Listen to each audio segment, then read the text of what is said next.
Good morning guys. Another day, another swimming pool. By the way, this is Randy Doctor from Doctor Swimming Pool Construction Services. Nandito tayo ngayon sa Colinas Verdes ulit para mag-testing ng swimming pool.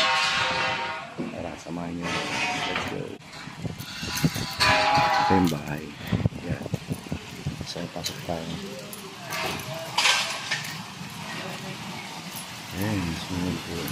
Testing.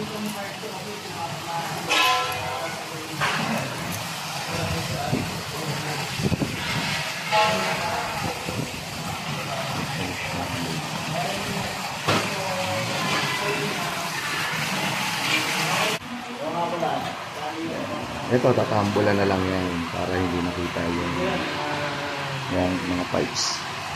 So, ito yung filtration natin.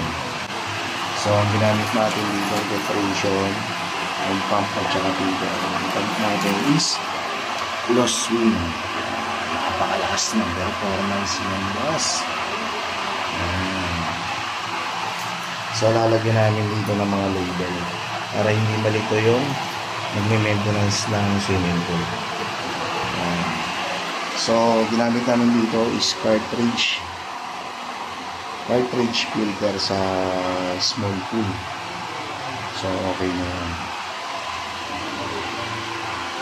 So, hindi mo naman kailangan ng mahal na filtration para lang palinis ng swimming pool. Kailangan lang dyan yung tamang paglalagay ng chemicals tsaka maintain ng pag-vacuum. Yan. So, ito, okay na siya. By the way, I'm Randy Doctor from Doctor Swimming Pool Construction Services. Lahat na mga gusto magpagawa ng swimming pool, kontakin nyo lang po kami sa page namin o message lang kayo dito sa video. Thank you and have a nice day.